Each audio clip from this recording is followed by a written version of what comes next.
Venezuelan President Nicolas Maduro announced the precautionary suspension of the energy and gas agreement signed with Trinidad and Tobago after the nation's prime minister reported joint military drills with the U.S., aimed at destabilizing the Caribbean. Authorities in Jamaica, Haiti, Cuba, and the Dominican Republic ordered the immediate evacuation of thousands of people ahead of Category 5 Hurricane Melissa.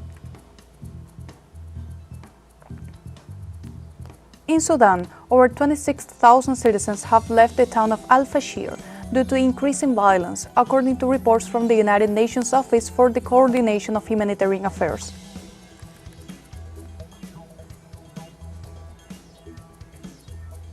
Hello, welcome to From the South. I'm Sophie Fernandez from the teleSUR studios in Havana, Cuba. We begin with the news. Venezuela denounced the government of Trinidad and Tobago for orchestrating a military provocation plan aimed at destabilizing the Caribbean, in alliance with the U.S. Central Intelligence Agency.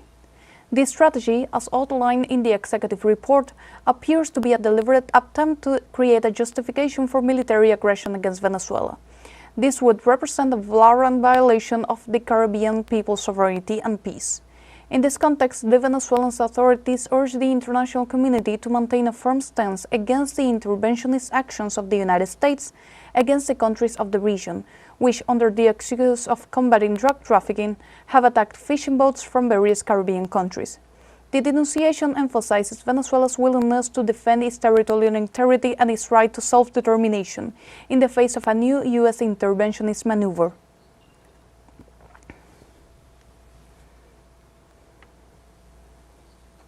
In this sense, Venezuelan President Nicolas Maduro announced the precautionary suspension of the energy and gas agreement signed with Trinidad and Tobago and called it a risk to regional security. The announcement was made during the inauguration of the renovated San Carlos fortress in Caracas, where President Maduro said his decision was in response to carbons and the oil company PDVSA. The Venezuelan president said that he will submit the decision to the Council of State, the Supreme Court of Justice, and the National Assembly for recommendations to take more in-depth measures on this issue very soon. President Maduro also said the suspension of the agreement was only an alternative left before Trinidad and Tobago's Prime Minister's decision to turn her country into a U.S. aircraft carrier against Venezuela and South America.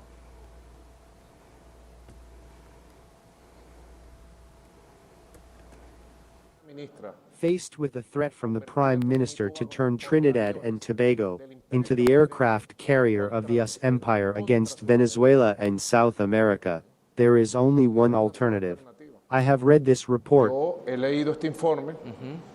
He aprobado la medida cautelar de suspensión inmediata de todos los. I have approved the precautionary measure of immediate suspension of all effects of the energy agreement and all agreements related to this matter. It is a precautionary measure to which I have authority as president, and I have approved and signed it. Everything is suspended. Consulta constitucional al Consejo de Estado, al Tribunal Supremo de Justicia y a la Asamblea. And I am submitting the constitutional question to the Council of State, the Supreme Court of Justice, and the National Assembly to receive recommendations as head of state and take structural action very soon in this matter. Que iría a mayor profundidad en esta materia. In other news, the Mexican government announced an extension of the deadline for the implementation of tariffs on Mexican exports imposed by the United States. The extension was agreed during a telephone conversation between President Claudia Sheinbaum and her U.S. counterpart Donald Trump, and was announced by Sheinbaum during her morning day press conference on Monday. The Mexican head of state explained that both governments had set a 3-month deadline, ending November 1st, to resolve the tariff issues, so they conversed to extend the dialogue for a few more weeks, during which they will discuss trade issues and seal the negotiations on the 54 pending non-tariff barriers, which, according to the Mexican president, are already quite advanced.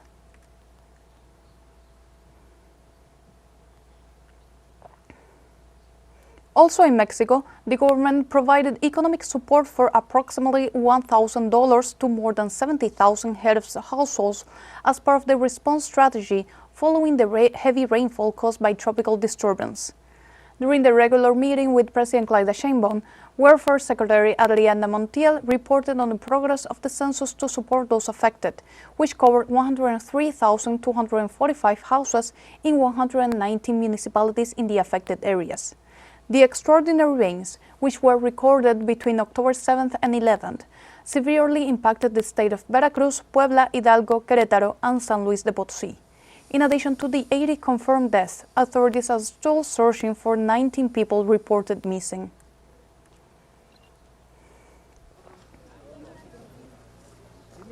And now we have a short break coming up. But first, remember you can join us on TikTok at teleSUR English, where you will find news in different formats, news updates, and more. We'll be right back. Stay with us.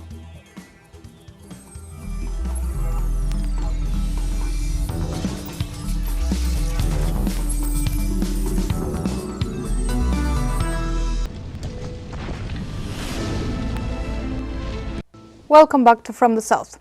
The Caribbean is on alert due to the Hurricane Melissa, which has now reached Category 5. The authorities in Jamaica, Haiti, Cuba, and the Dominican Republic ordered the immediate evacuation of thousands of people to safe locations in anticipation of heavy rains, flooding, and the risks of storm surges and landslides. As it approaches Jamaica, the weather system is recording winds of up to 260 km per hour.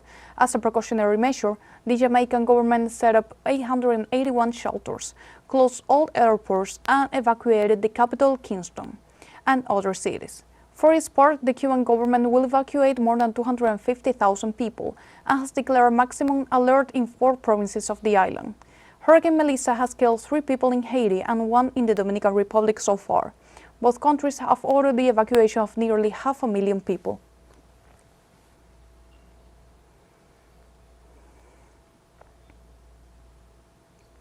As Category 5 Hurricane Melissa approaches Jamaican territory, communications officers for Jamaica Red Cross, Esther Pinnock, offer statements about the meteorological situation in the country before the imminent impact of Hurricane Melissa.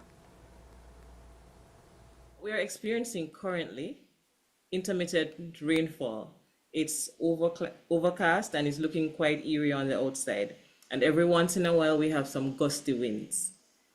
But the system is creeping in, and there are areas to the southeast of the island that have already experienced fallen trees and a few incidents of land slippage.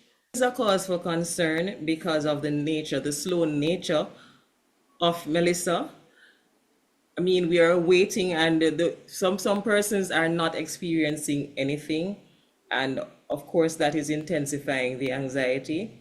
But not only is she the most intense that may cross the island, but she's slow and she's wide.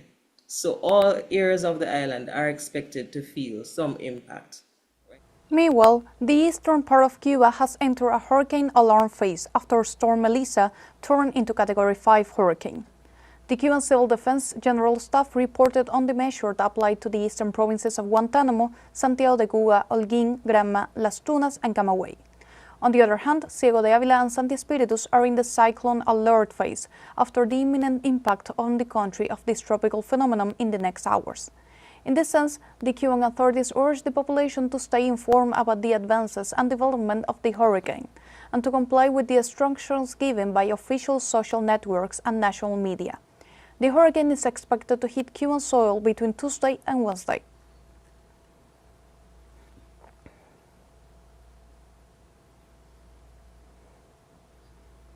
For his part, Cuban President Miguel Díaz-Canel Bermúdez called authorities to carry out immediate people evacuation in the most vulnerable places, as well as protect their properties ahead of the arrival of Hurricane Melissa at the eastern part of the country.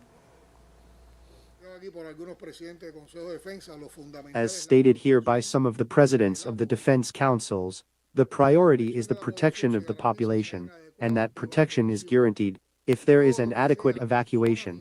All flooded zones, low areas from dams, micro dams, all of these must be protected, and that must be done in a timely manner. It is very important to protect the population, but also to protect the property of the population. We have to find places to safeguard mattresses, appliances, and people's property. We must act quick and do it. In other news, a 6.1 magnitude earthquake struck western Turkey on Monday. Press reports indicated that some buildings were damaged, but no casualties have been reported so far. The earthquake had its epicenter in the city of Sindirgi, in the province of Balıkesir, according to the Disaster and Emergency Management Agency, AFAD. It occurred at 10:48 p.m. local time, at a depth of 5.99 kilometers. It was felt in Istanbul and in nearby provinces of Bursa, Manisa, and Izmir. Sindirgi was also affected by a 6.1 magnitude earthquake in August this year that left one person dead and dozens injured. Since then, the region around Balıkesir has been affected by minor tremors. Turkey is located on major geological faults, and earthquakes are frequent.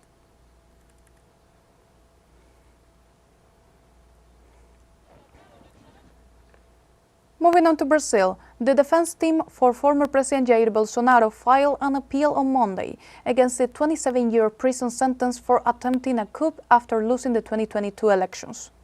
Found guilty in September of attempting to prevent the inauguration of President Luiz Inácio Lula da Silva, Bolsonaro seeks to correct ambiguities, omissions, contradictions, and uncertainties in the Supreme Court's decision.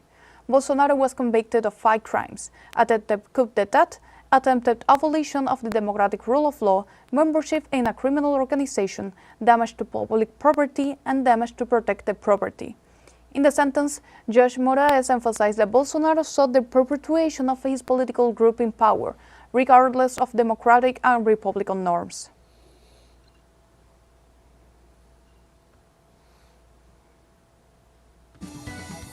We have a break. We invite you to visit our Facebook page at teleSUR English. There you'll be able to watch our top stories, special live coverage, and much more. Follow our page and activate the notification button to stay up to date on the world's most recent events.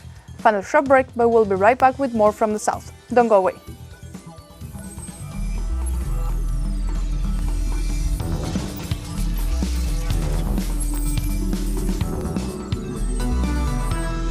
Welcome back.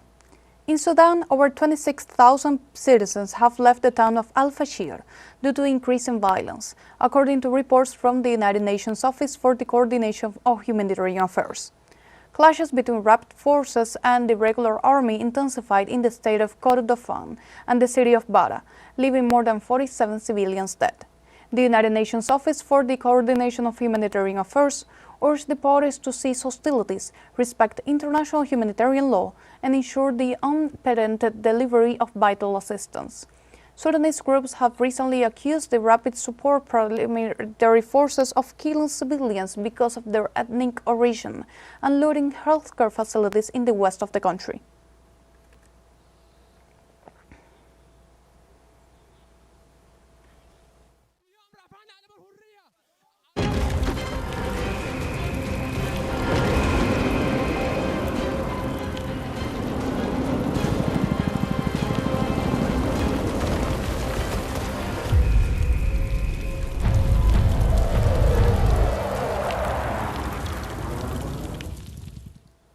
In Palestine, the resistance movement Hamas handed over to the Red Cross the body of another Israeli hostages, in compliance with the ceasefire deal reached with Tel Aviv. The operation marks the 16th body returned by Hamas out of the 28 deceased captives, after the resistance movement warned of the difficulties to locate the remaining in the rubble from Israeli bombardment across the Strip. Let's recall that the Red Cross is acting as a neutral intermediary to facilitate the recovery process inside areas of the Palestinian enclave still under Israeli control. For its part, under the ceasefire agreement reached on October 10th, the Tel Aviv regime agreed to hand over 15 Palestinian bodies for each national return, while Gazans have denounced many of the corpses received as unrecognizable and displaying signs of torture and mutilation.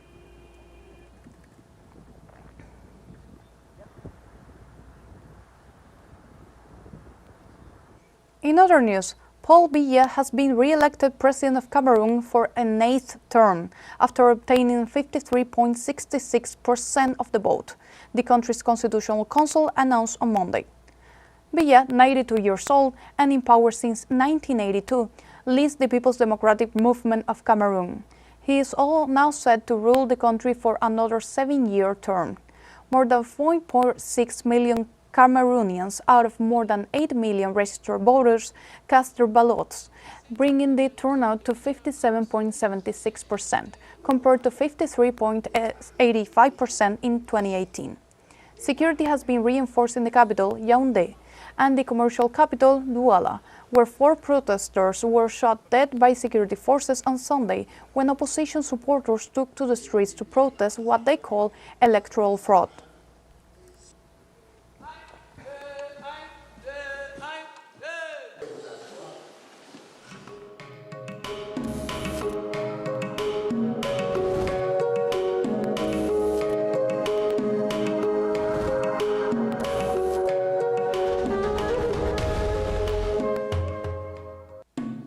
Colombia hosts the first International Bienal of Art and City in Bogotá, with the participation of more than 200 artists. The Colombian capital has become an open-air gallery under the slogan, Bogotá, Essays on Happiness. The Palacio de San Francisco is hosting various artistic exhibitions, including the interactive installation Surrender, a composition by Irish artist John Gerard. While Maria Fernanda Cardoso's photographic exhibition, Spiders of Paradise, presented at the Cinemateca, highlights the beauty of tiny Australian spiders. Until November 9th, the Bienal will have more than 25 venues with free admission, transforming the city into a space of discovering new experiences.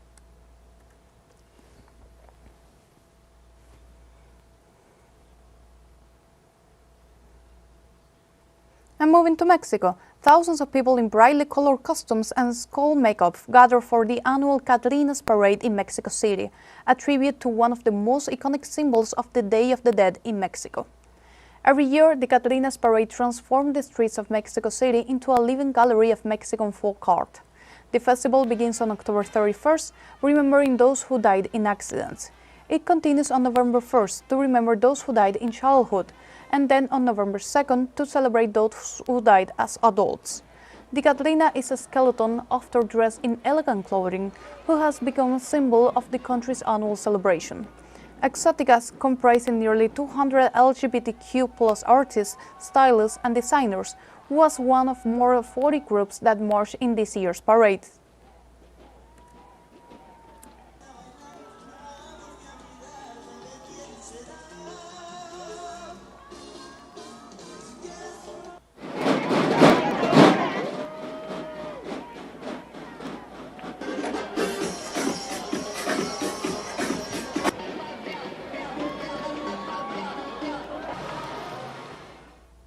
And like this, we have come to the end of this news brief. You can find these and many other stories on our website at telesurenglish.net and join us on social media. We're on Facebook, X, Instagram, Telegram, and TikTok. For TeleSUR English, I'm Sophie Fernandez. Thank you for watching.